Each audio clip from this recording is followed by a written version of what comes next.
Olá, bem-vindos de volta. Vamos seguindo aqui o nosso estudo bíblico. Obrigada, Paizinho, por esse momento. Eu te peço, Senhor, que o Senhor entre nos nossos corações para que a gente consiga compreender essa mensagem tão profunda, para que a gente consiga levar para as nossas vidas todos esses ensinamentos que são tão preciosos e eternos. Eu peço em nome de Jesus, amém. Então vamos lá. Nós terminamos o capítulo anterior vendo o retorno de Jacó à terra de seu pai. Então vamos só lembrar um pedacinho da história para a gente não ficar perdido. Jacó tinha um irmão, Esaú, né, os gêmeos. Jacó passa para trás o pai dos gêmeos, né, o seu próprio pai, que era o Isaac. Então, com o auxílio da mãe, né? Então, eles passam o pai para trás, passam Isaac para trás. Em que sentido? Para roubar a bênção que cabia ao filho mais velho, tradicionalmente, caberia a Esaú. Quando ele rouba, então, a bênção, Esaú toma conhecimento, promete matar Jacó. Jacó vai fugir da terra onde estava com seu pai, e vai para Mesopotâmia, vai para Padã Arã, na casa do tio, na casa de Labão.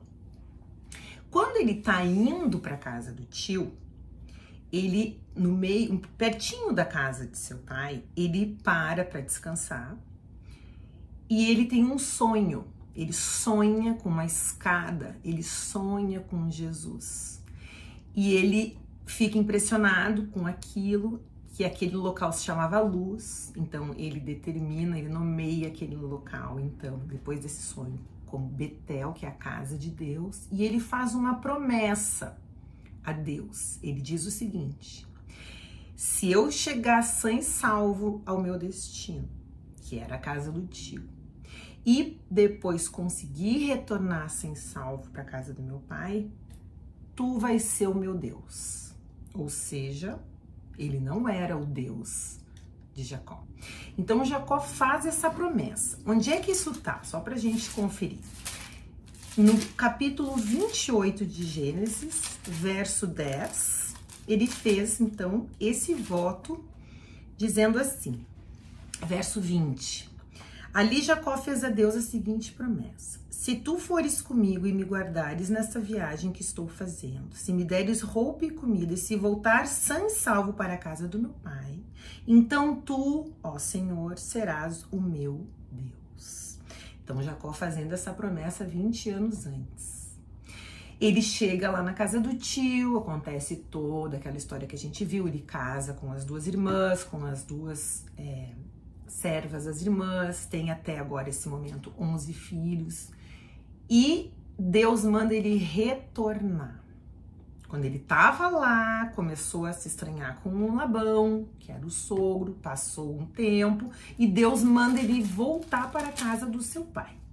Isso está em Gênesis 31, verso 3, diz assim, Deus fala para Jacó: volte para a terra dos seus pais, onde estão os seus parentes, eu estarei com você. Bom, agora pulamos para o capítulo 33.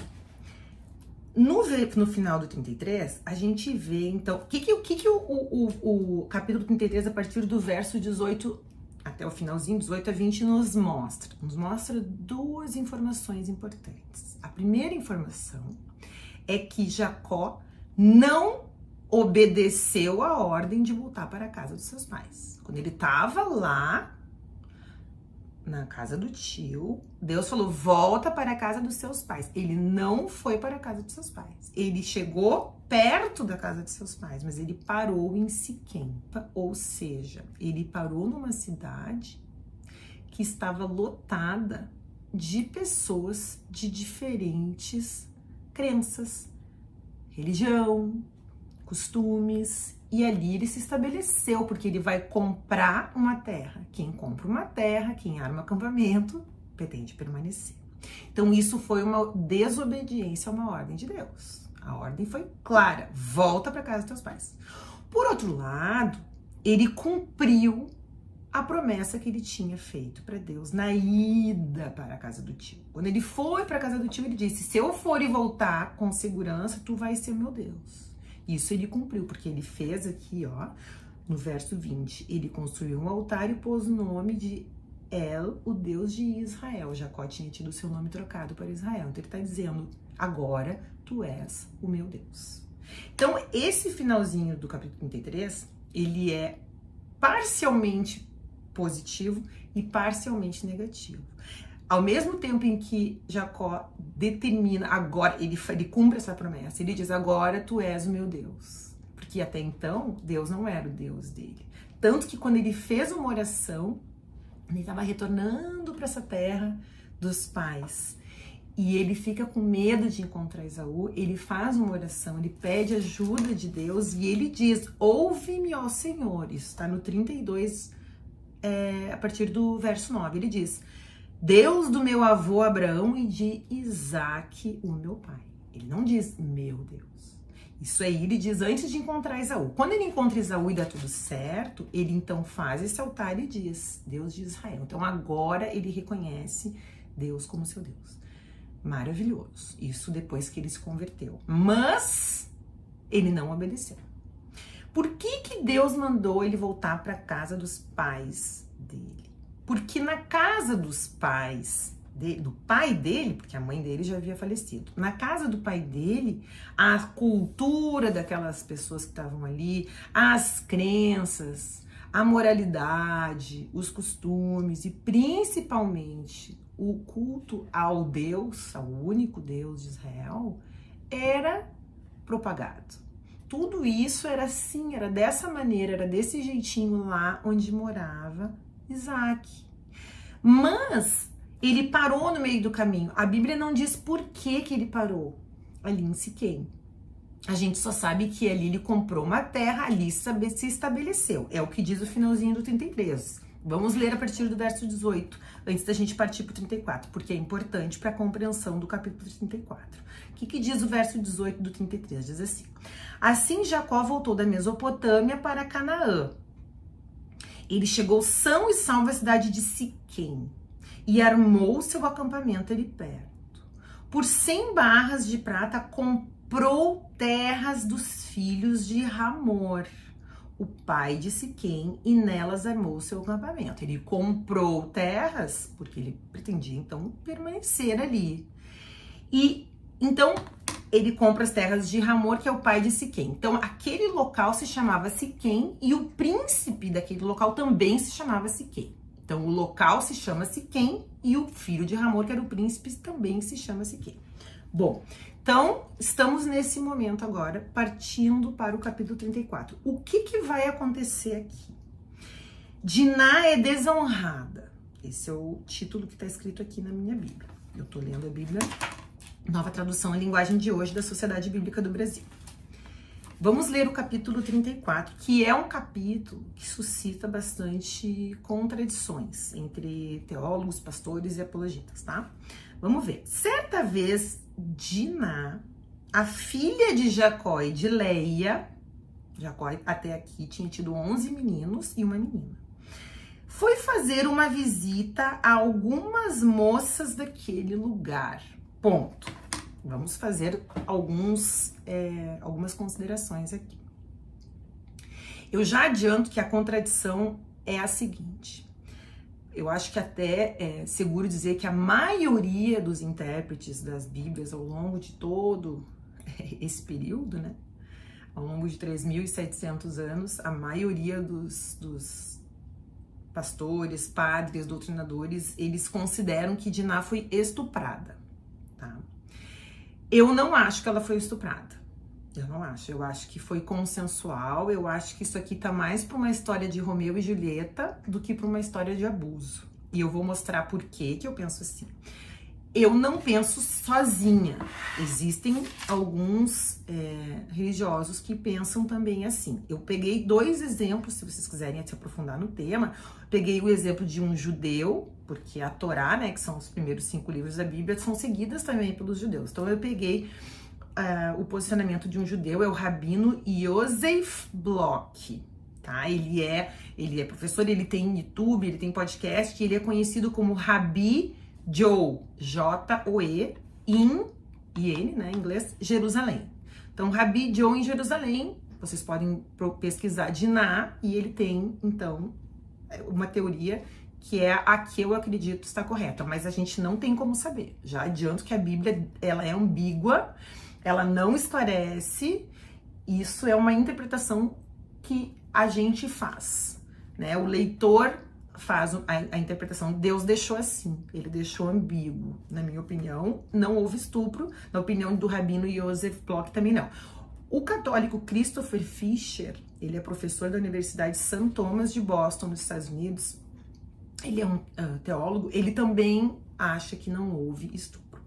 Então, esses dois eu peguei, assim, de duas religiões diferentes, eles têm argumentos muito semelhantes e eu, na minha humilde opinião, estão corretas, né? Está correta essa posição.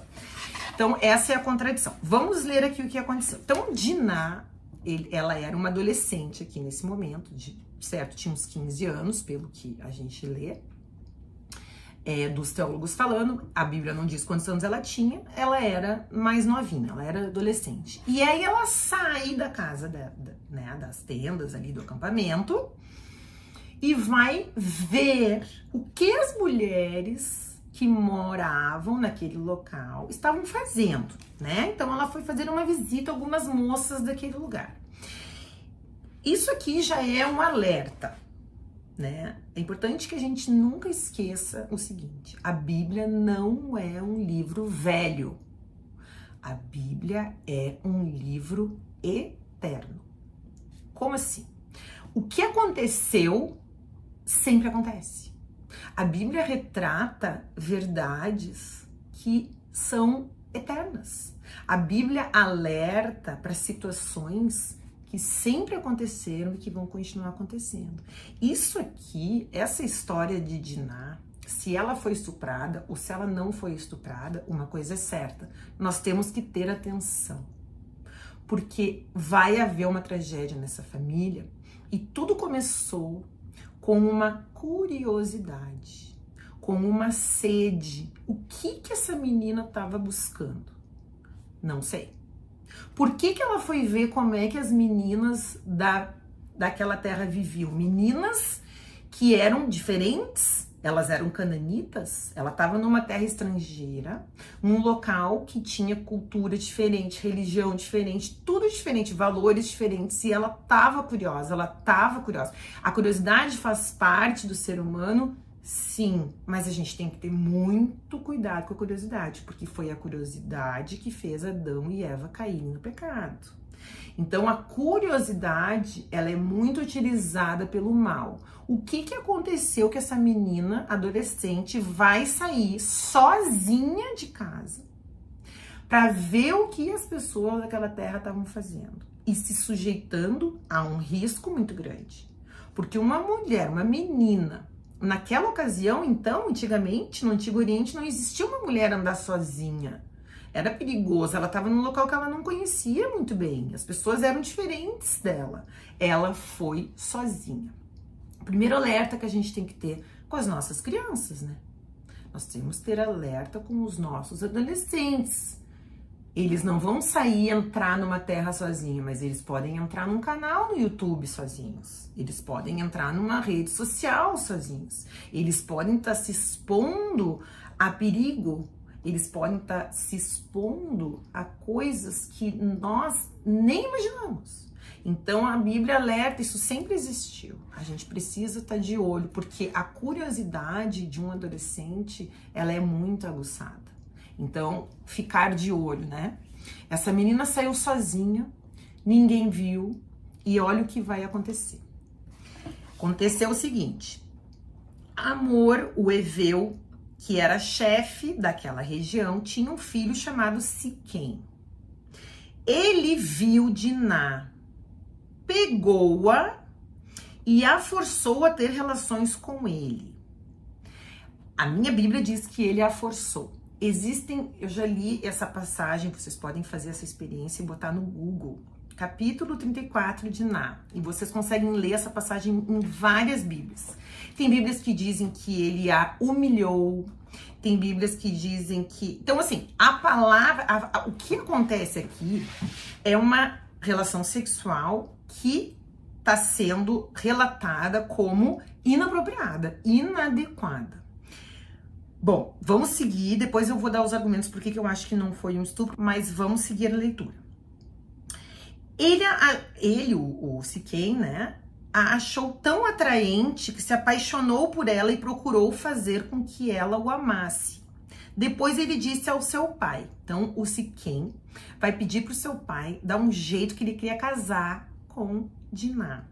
Porque naquela ocasião, no Oriente Médio, não eram as pessoas que escolhiam seus pares, eram seus pais. Isso era da cultura. Peça essa moça em casamento para mim, né? O príncipe falou para o chefe ali daquela região. Jacó ficou sabendo que Siquém havia desonrado a sua filha Diná. Porém, como seus filhos estavam no campo com o gado, não disse nada até que eles voltaram para casa. Enquanto isso, Hamor, o pai de Siquém, foi falar com Jacó. Quando os filhos de Jacó chegaram do campo e souberam do caso, ficaram indignados e furiosos, pois Siquém havia feito uma coisa vergonhosa em Israel, desonrando a filha de Jacó. Isso era uma coisa que não se devia fazer. Só uma observação. A mulher, naquela ocasião, ela tinha que casar virgem.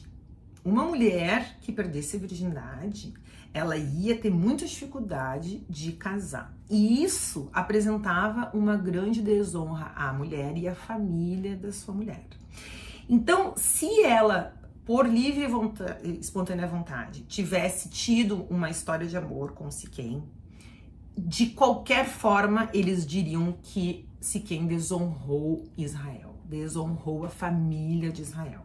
Por quê? Porque na cultura israelita e na cristã, diga-se de passagem, sexo acontece na lei de Deus depois do casamento.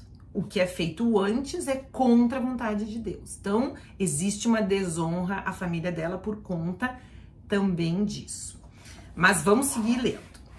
E outra, tá dizendo aqui que ele ficou sabendo que ela tinha tinha tido um relacionamento com o Siquém. Por quê? Porque ela ficou lá. Diná não voltou para casa. Diná ficou lá no palácio.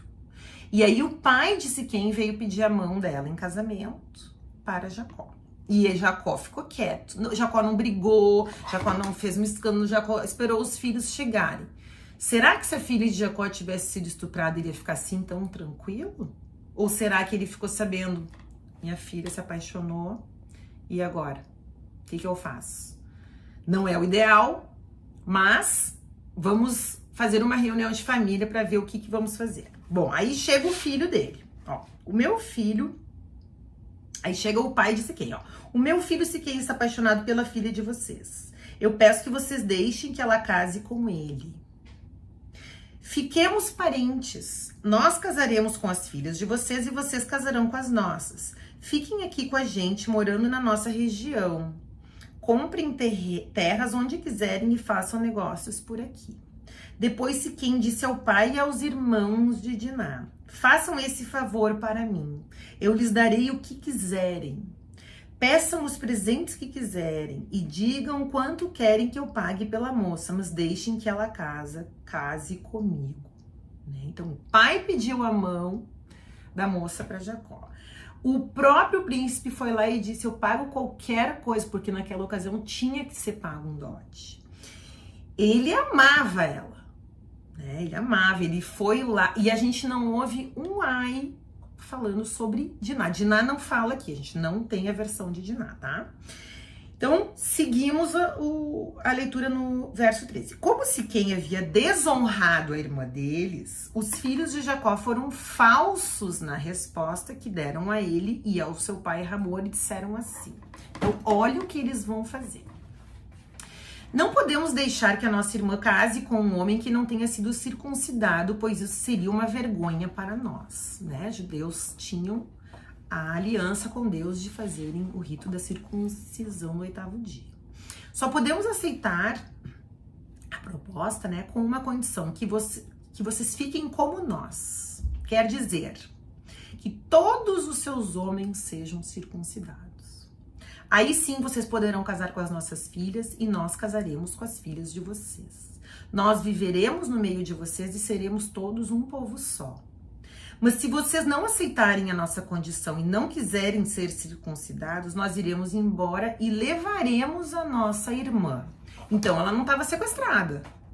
Então, se eles estão dizendo que nós vamos levar a nossa irmã embora se vocês não aceitarem nossas condições, significa que eles tinham acesso a ela. Então, ela estava num local onde eles podiam buscar. E por que não buscaram? Porque ela não queria ir.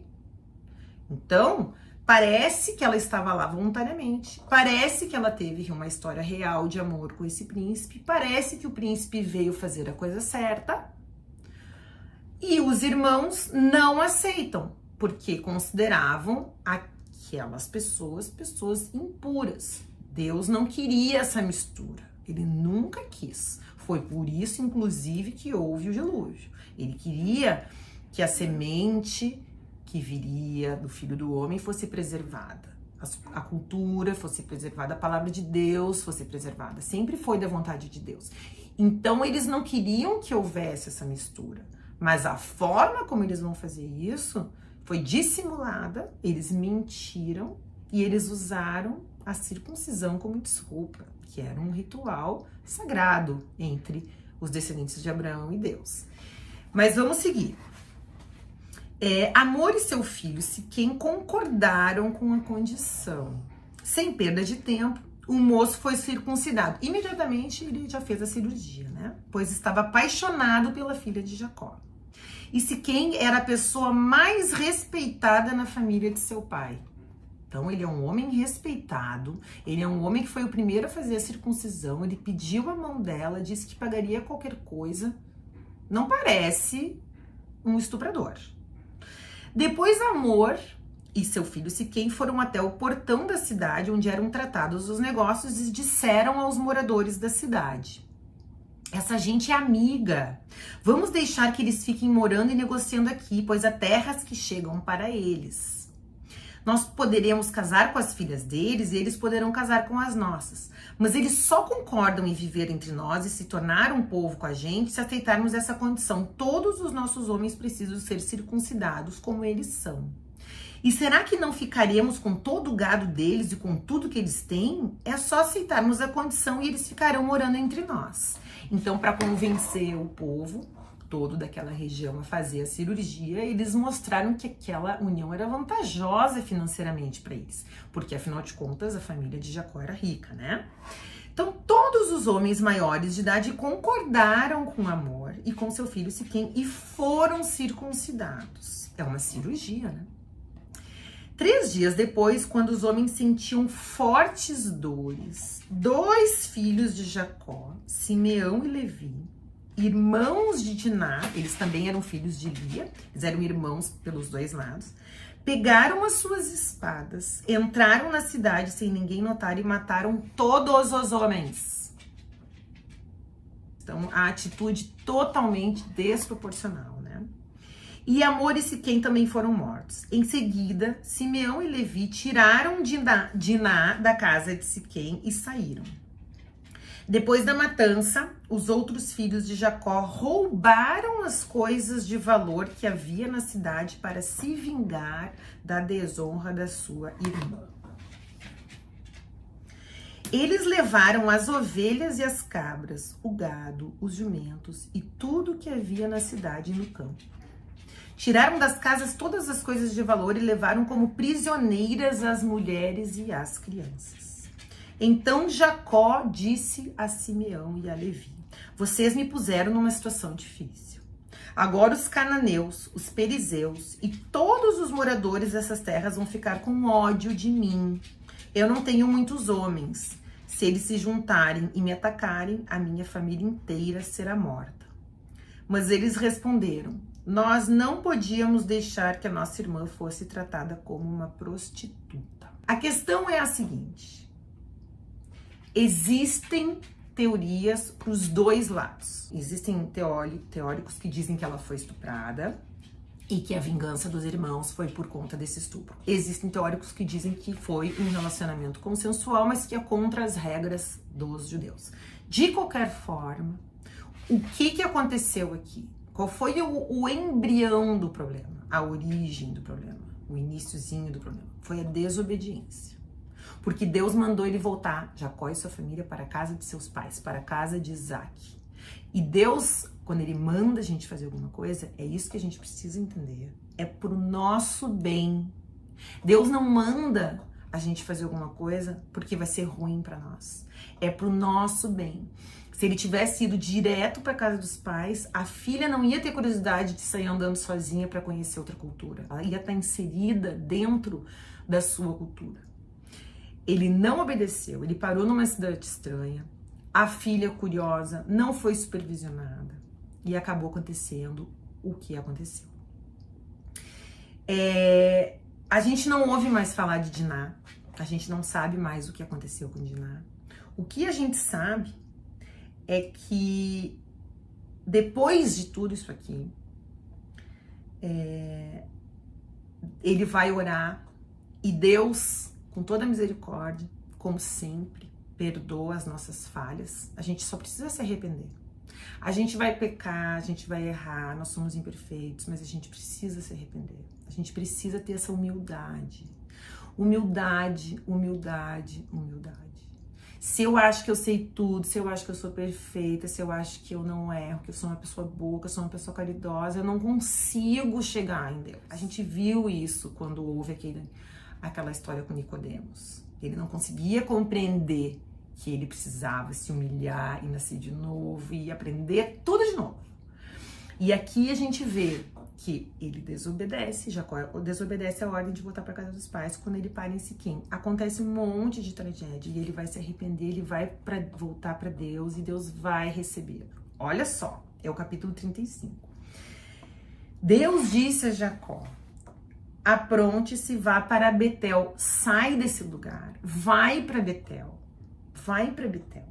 e fique morando lá. O que é Betel? É onde ele sonhou com a escada. É onde ele teve aquele primeiro contato com Jesus. Em Betel, construa um altar e o dedique a mim, o Deus que lhe apareceu quando você estava fugindo do seu irmão Esaú. Então Jacó disse à sua família e a todos que estavam com ele, quem são essas pessoas? Os irmãos de Diná sequestraram as mulheres, as crianças, né? Todas aquelas pessoas que estavam em Siquém, e eles vieram morar com eles. E aí o que acontece? Trouxeram todos os ídolos, trouxeram toda aquela cultura. E aí, o que Jacó diz então a todos eles? Joguem fora todas as imagens dos deuses estrangeiros que vocês têm. Porque Deus é um. Um parênteses aqui. O politeísmo, que era cultivado por essas pessoas, por esses cananeus, havia muitos deuses e eles não competiam entre si. As pessoas podiam cultuar vários deuses. Ainda existem religiões politeístas que são assim. As religiões que têm vários deuses, eles não competem. Até tem um que hierarquicamente é mais importante, mas as pessoas são livres a cultuar todos aqueles deuses. O monoteísmo não é assim. É mono, é um Deus. Não tem como ter Deus e mais um outro amuleto. Não, isso é politeísmo. Eu não posso ter um Deus e ter um santo. Não posso. Então, ele diz, vamos fazer o seguinte, vamos nos reconectar com Deus, vamos entrar debaixo da autoridade de Deus, porque quando a gente se bota debaixo da autoridade de Deus, a gente se bota debaixo da proteção de Deus. E foi o que ele fez, ele mandou todo mundo jogar fora, purifiquem-se e vistam roupas limpas, aprontem-se que nós vamos para Betel. Ali vou fazer um altar dedicado ao Deus que me ajudou no tempo da minha aflição e que tem estado comigo em todos os lugares por onde tenho andado. Eles entregaram as imagens dos deuses estrangeiros que tinham e os brincos que usavam nas orelhas. Não tá dizendo que mulher não pode usar brinco. é que aqueles brincos, aquelas joias, aquelas coisas, elas eram consagradas a esses outros deuses. E Jacó enterrou tudo debaixo da árvore sagrada que fica perto de Siquém. Quando eles foram embora, Deus fez com que os moradores das cidades vizinhas ficassem com um medo terrível e por isso eles não perseguiram Jacó. Então Deus protegeu eles nessa jornada a caminho de Betel. Assim, Jacó e toda a sua gente chegaram a Luz, cidade que também é conhecida pelo nome de Betel e que fica na terra de Canaã. Ali ele construiu um altar e pôs naquele lugar o nome de o Deus de Betel, porque ali Deus havia aparecido a ele quando estava fugindo do seu irmão. Ele voltou para o local onde ele tinha tido aquele sonho com uma escada, né? Naquele lugar... Bom, depois a gente continua o verso 8 no próximo vídeo. Mas o que é importante aqui? A gente percebe, lendo a Bíblia, em primeiro lugar, lembrar sempre que toda a escritura, toda a Bíblia, ela foi inspirada por Deus. O autor é o mesmo. Ele usa pessoas para escrever, mas quem escreveu a Bíblia é Deus, por meio da inspiração do Espírito Santo.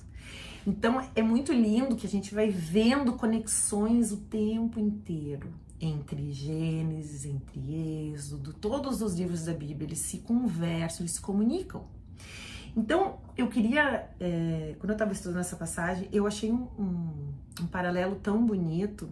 Eu não sei ainda exatamente a profundidade disso, o que Deus quis nos dizer. Eu só sei que quando eu estava estudando isso, eu me emocionei muito. Eu senti uma coisa tão boa e eu queria dividir com vocês.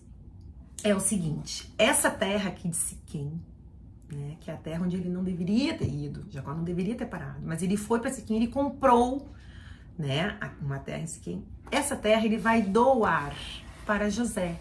Jacó vai doar essa terra para José, tá? Isso tá no verso, está um pouquinho mais na frente, tá lá no capítulo 48 de Gênesis, verso 22. Olha só, diz assim: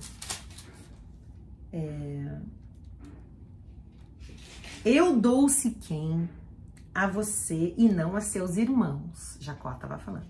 Siquém é aquela região que tomei dos amorreus lutando com a minha espada e meu arco, tá? Siquém, comprada, aquela terra que foi comprada por Jacó, ele deu para José, tá? Primeira coisa. Daí depois, quando a gente está lá no Novo Testamento, a gente se depara com aquela situação que Jesus encontra e conversa com uma mulher no poço de Jacó. Não sei se vocês são familiarizados com essa história, mas vamos dar uma olhadinha porque ela é muito bonita. Vamos lá em João 4, diz assim: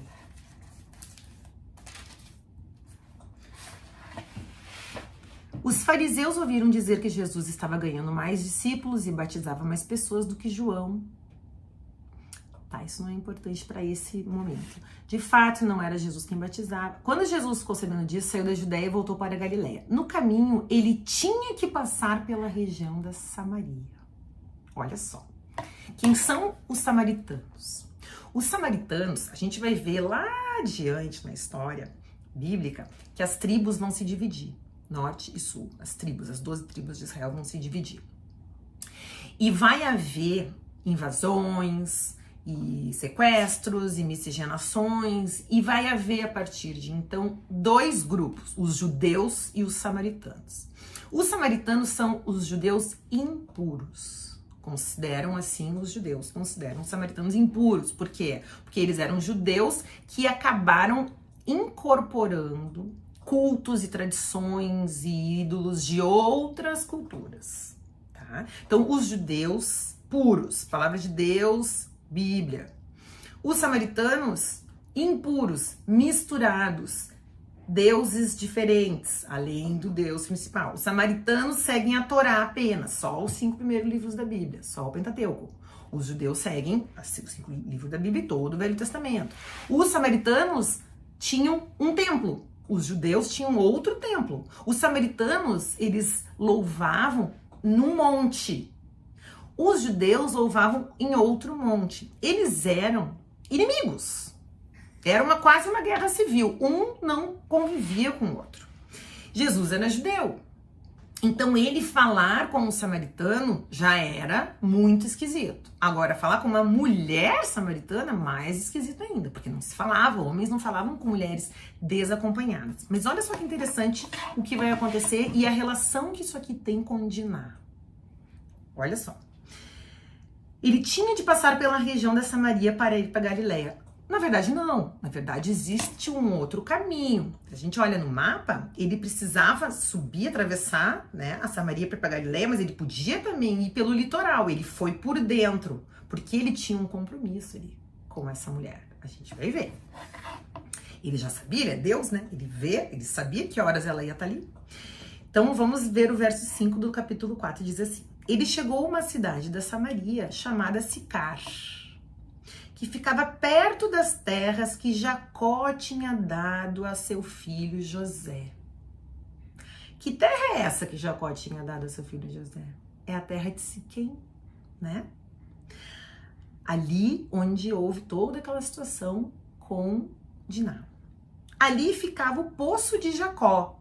A gente não sabia disso. Agora a gente sabe que o poço de Jacó, que existe até hoje, a gente pode ir lá e tá lá o poço. Hoje tem uma igreja ortodoxa em cima do poço, mas dá para ir lá.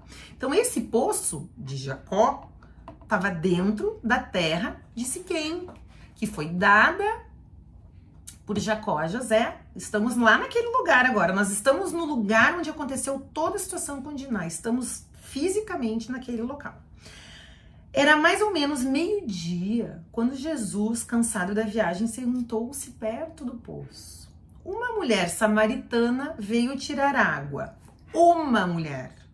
Não eram duas nem três. Ela foi desacompanhada pegar água. Alguma semelhança com Diná? Diná foi desacompanhada a passear por aquela terra. Estamos na mesma terra. Estamos diante de uma mulher que está desacompanhada. Por favor, me dê um pouco de água, Jesus disse para ela. Os discípulos de Jesus tinham ido até a cidade comprar comida. A mulher respondeu, olha a resposta dela, o senhor é judeu e eu sou samaritana. Como que o senhor me pede água? Ela disse isso porque os judeus não se dão com os samaritanos. Então Jesus disse, se você soubesse o que Deus pode dar e quem é que está lhe pedindo água, e você pedisse, ele lhe daria a água da vida. Isso ele disse para ela. E ela respondeu, ela não entendeu, ela estava levando isso para o campo físico, ela estava pensando em água e ver de verdade. Ela respondeu, o senhor não tem nem balde para tirar água, e o poço é fundo, como é que vai conseguir essa água da vida? Nosso antepassado Jacó nos deu esse poço. Ele, os seus filhos e os seus animais beberam água daqui. Será que o senhor é mais importante do que Jacó? Então Jesus disse, quem beber dessa água terá sede de novo. Física, sede física, água física.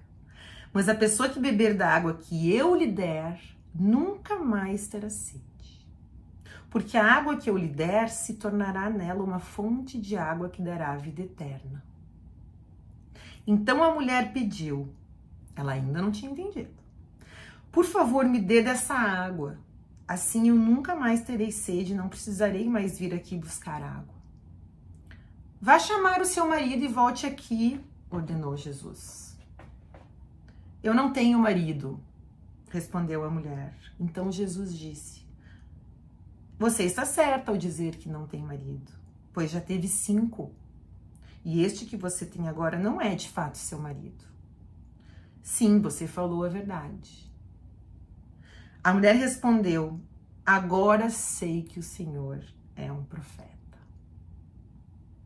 Os nossos antepassados, aí ela percebe que ele é um profeta, porque como que ele sabe da vida dela? Então ela vai perguntar, ela tem uma dúvida genuína espiritual a perguntar para o profeta, porque cada um, os samaritanos e os judeus louvavam a Deus em um local diferente do outro, né? Então ela vai perguntar.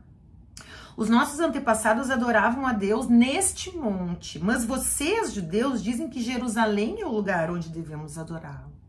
E Jesus disse: mulher, creia no que eu digo. Chegará o tempo em que ninguém vai adorar a Deus, nem neste monte, nem em Jerusalém. Vocês, samaritanos, não sabem o que adoram, mas nós sabemos o que adoramos porque a salvação vem dos judeus. Porque Deus revelou toda a verdade através da família de Abraão, né? Mas virá o tempo, e de fato já chegou, em que os verdadeiros adoradores vão adorar o Pai em espírito e em verdade, pois são esses que o Pai quer que o adorem.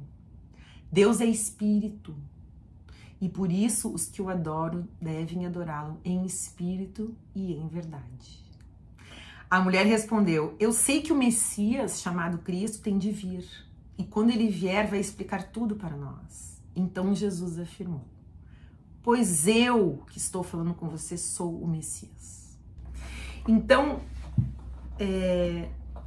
vamos fazer alguns comentários. Esse vídeo está um pouquinho longo, eu sei, mas é pra gente não perder, né, o contexto. Eu queria traçar algumas semelhanças entre a história de Diná e a história da samaritana. Diná, ela estava sozinha. A samaritana estava sozinha. Diná, como ela se envolveu com uma pessoa que não era judia, né, que era um cananeu, ela era considerada, essa relação, né, ela mesma tinha sido considerada contaminada, impura, né? Ela tinha sido desonrada, contaminada, era uma relação desonrosa, né? Essa mulher samaritana, a gente vê que ela teve 5 maridos, então a gente pode conjecturar, né, se Deus nos permite, que ela era talvez má vista, né, que falavam mal dela, porque ela estava sozinha ali na hora mais quente do dia, se quando a gente sabe que as mulheres tiravam ordinariamente a água do poço no final do dia, quando o sol não era tão quente. Então, se ela estava na hora mais quente do dia sozinha, é porque ela não tinha amigas. E por que ela não tinha amigas? Talvez ela tivesse uma má reputação, talvez ela fosse considerada impura, assim como Diná foi considerada impura. E o que Deus diz para ela naquela conversa? Que ele teria como matar a sede. Que sede é essa? Que sede essa mulher tinha?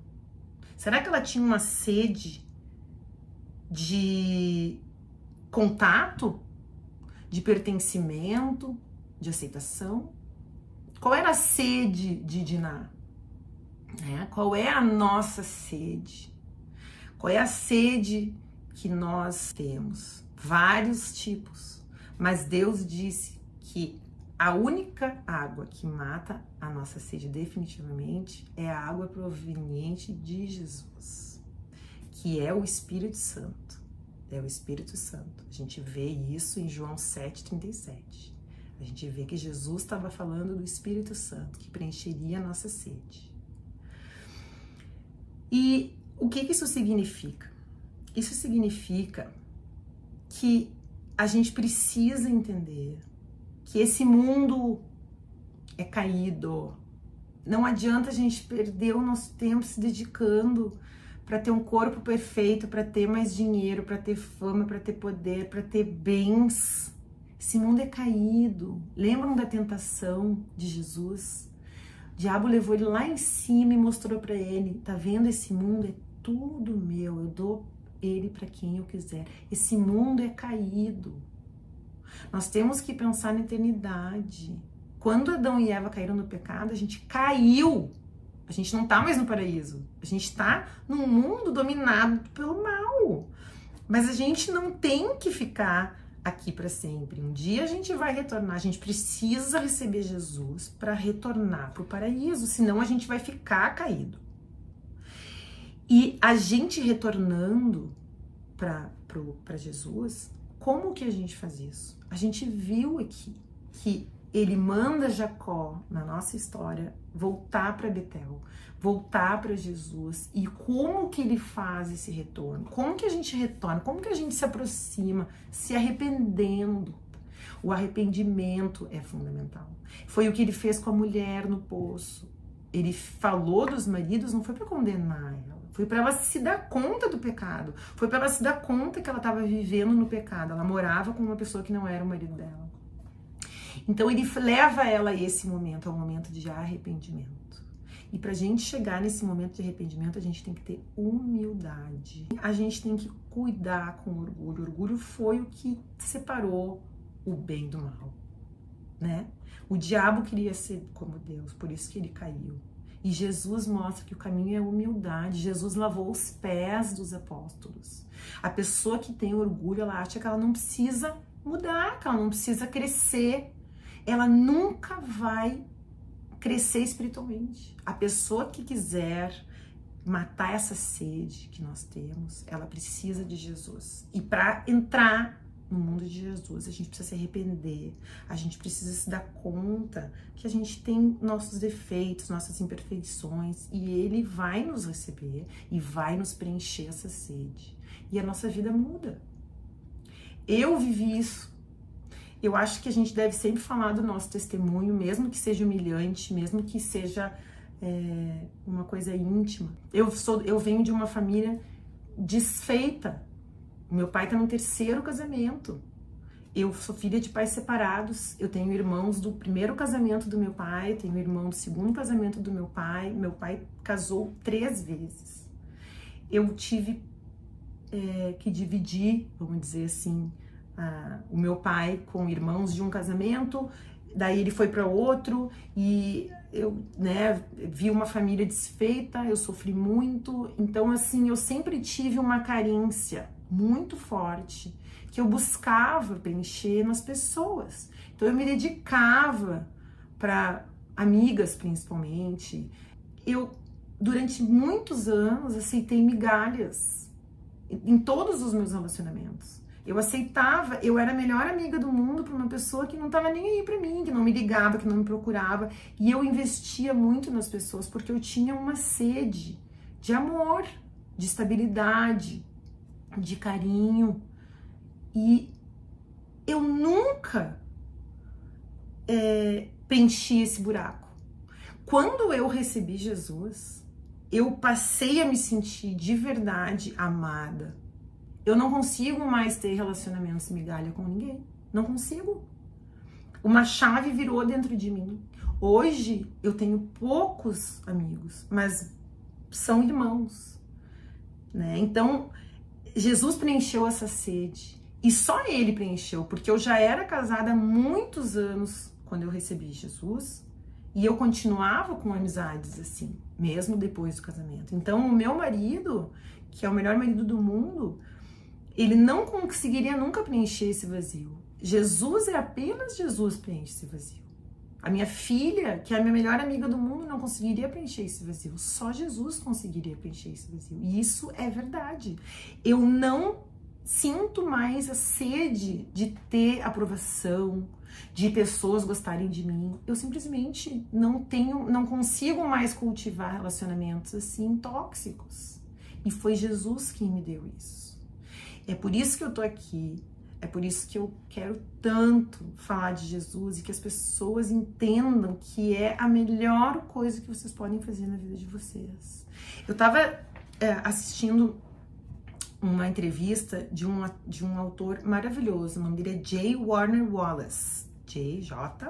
Warner Wallace. Ele escreveu um livro que é A Verdade do Crime Real, é The Truth in True Crime. O que ele diz? Ele é fantástico, ele é um apologeta, né? Ele era ex-pastor e hoje ele vamos dizer, um evangelista, né? Ele estava dizendo uma coisa muito interessante e agora prometo terminar. Ele disse o seguinte: nós temos que nos preocupar muito com a nossa identidade, porque a nossa identidade define tudo na nossa vida. Como assim? Se eu sou uma pessoa estável, determinada, feliz, eu vou lutar pelos meus sonhos. Se eu sou uma pessoa deprimida, com baixa autoestima, eu vou, não lutar pelos meus sonhos, vou ficar em casa deitada numa cama. Então, a identidade, que é como a gente se reconhece, ela é muito importante. E como que se constrói essa identidade? De acordo com o J. Warner Wallace, ele disse, existem 3 formas. A primeira forma, a gente constrói a identidade de fora para dentro. Então, eu nasço dentro de uma família de, médicos. Então, eu quero ser médica, porque eu quero fazer parte dessa turma. Então, eu vou né? Foi mais ou menos o que eu fiz. Meu pai é advogado, minha mãe é advogado, meus irmãos são advogados. Você é advogada, né? Então quero pertencer a algum lugar. Tá? Essa é uma forma de identidade. Pertencer a uma cultura. Sou brasileira, sou advogada. Tem uma outra forma, que é construir uma identidade de dentro para fora. Então, assim, eu gosto de cantar. Então, eu vou ser uma cantora. Então, isso é uma outra maneira de formar uma identidade. Existem pessoas que formam uma identidade usando essas duas coisas. Então, por exemplo, no meu caso, eu vou ser advogada porque minha família é advogada. E eu gosto, sou nerd, sempre fui, gosto de ler, gosto de estudar, gosto de cheiro de livro, eu gosto de estudar. Então, combinou, né? Porque no direito a gente tem que ler bastante. Então, a minha identidade, ela foi construída assim, de fora para dentro, de dentro para fora. O problema é que esses dois casos é o seguinte: podem ser arrancados debaixo dos nossos pés. Imagina uma pessoa que nasce dentro de uma turma que é do esporte. Então ele vai virar um esportista também, ele vira um jogador de futebol. Aí ele é um jogador de futebol. Aí ele sofre um acidente e ele não pode mais jogar bola. E agora? Quem é essa pessoa? Ela vai ter uma crise de identidade. Isso acontece muito com pessoas que são muito dedicadas para a profissão, vivem para a profissão e se aposentam. E agora? Quem eu sou? Ou pessoas, às vezes, que gostam muito, eu sou uma ótima cantora, eu vou ser uma cantora, mas aí eu tenho um problema nas cordas vocais, eu não posso mais cantar. E agora quem eu sou? Então, ele estava dizendo nesse livro, né, o Warner Wallace, que o grande perigo desse tipo de identidade, onde a gente busca, né, quem nós somos de fora para dentro ou de dentro para fora, é que nós estamos colocando a nossa identidade em coisas que podem ser tiradas de nós por acidentes, por outras pessoas, né? Então, eu não posso ser eu sou a esposa do Juliano. E se o Juliano morrer? Quem eu sou? Crise de identidade. Eu sou a mãe da Marina. E quando a Marina casar e sair de casa? Crise de identidade. Então, o que ele propõe, e eu concordo, é que a gente tem que buscar a nossa referência, a nossa identidade, nem fora, nem dentro, mas no alto. Porque quando a gente busca na nossa identidade, na nossa espiritualidade, a gente tá botando a nossa identidade numa coisa que é imutável. Jesus é o mesmo. Deus, o Deus de Abraão, de Isaac e de Jacó, é o nosso Deus. Jesus é o nosso irmão. O Espírito Santo é o nosso melhor amigo. Ele vive dentro de nós, ele conversa com a gente, ele nos orienta, nos dá sabedoria. Então, focar no alto é viver uma vida estável. Ninguém pode nos tirar isso. Eu posso perder tudo, mas se eu tenho a minha fé, eu não perco tudo, porque eu não perco o meu chão. E é por isso que a espiritualidade era tão importante. A gente não pode botar todas as nossas fichas em coisas mutáveis, porque senão a gente vai viver em cima da areia movediça. É isso que Jesus diz, que quem constrói a casa em cima dele, em cima da rocha, pode vir o furacão que vier e bater, a gente não vai afundar. E se a gente construir a nossa vida em outras pessoas ou em outras coisas, e essas coisas nos forem tiradas, a gente vai afundar. É por isso que a espiritualidade é tão importante. E então, vamos lembrar sempre que quando Pedro estava vendo Jesus caminhando nas águas, e Jesus disse, vem Pedro, e Pedro estava olhando para Jesus, ele estava caminhando. Mas quando ele olhou para o lado e viu a tempestade, ele começou a afundar. Então a gente tem que olhar para Jesus. Era isso. Eu vou ficar um tempo sem gravar agora. A gente tá indo pra Alemanha, vamos ficar uns dias lá, uns 30 dias lá. Então eu não vou poder gravar. Nós temos outros compromissos, mas por isso o vídeo foi um pouquinho mais longo hoje, foi 2 em 1, né? E eu desejo de todo o coração que vocês se dediquem à vida espiritual, se dediquem ao alto, porque vocês vão ver que quando a gente tem uma forte relação com Jesus, a gente sobrevive a qualquer coisa nesse mundo. E a gente não sente mais sede, porque ele é a água da vida. Tá bem? Deus abençoe, tudo de bom. Até a próxima.